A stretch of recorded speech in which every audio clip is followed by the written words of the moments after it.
According to the government body Safe Work Australia, falls from heights are a major cause of death and injury in Australian workplaces.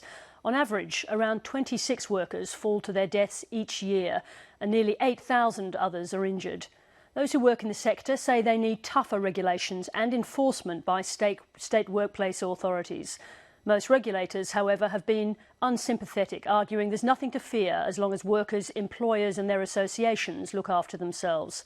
Critics say self-regulation is failing. Greg Hoy reports.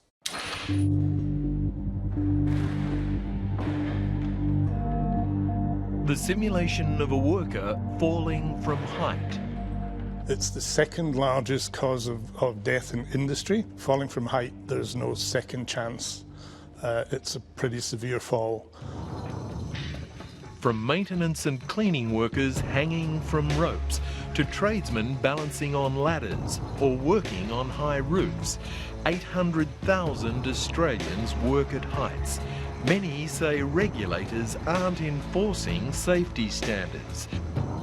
Gordon Cadzo is secretary of the Working at Heights Association. There has to be a policeman, and the policeman has to enforce the law. I've been close to fatalities in the past, and I don't want to get close to them again. Lives quite literally on the line. It's enough to make you afraid of heights. Here on the 88th floor of Melbourne's Eureka Tower is the highest viewing platform in the Southern Hemisphere. And the only thing that stops you plummeting some 300 metres to the pavement below is a glass floor. To overcome that sense of vertigo, you like to think that the strength of this glass has been double-checked, not only by someone highly qualified, but under strict regulations. The same is true for the many who must dangle from ropes at such heights. These are the ropes and anchors these workers' lives depend on.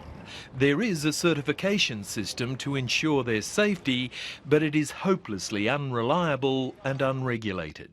You can't trust anything. I just tell them it's basically the Wild West out there.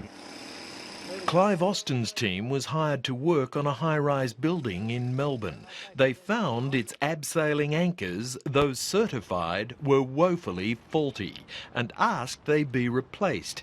Instead, Clive's company was replaced, so he reported this to the regulator.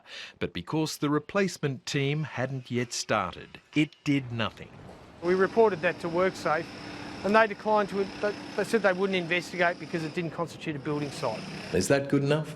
This wasn't a workplace, so we don't have an essence in law to go in there and send in inspectors and try and enforce this particular instance. Doesn't mean I don't come back here to my techniques. 6 workers doing heavy maintenance on one site. If that's not a work site, what is? We have limited resources. We have to apply those resources where we are best fit. It's a ticking time bomb. There's a lot of bad anchor installations out there, and ultimately we are going to have bodies on the footpath. High-rise window cleaner Gren Hinton worries for his colleagues' safety. I'd like to see either WorkCover or an accreditation body who actually did site inspections and actually did spot checks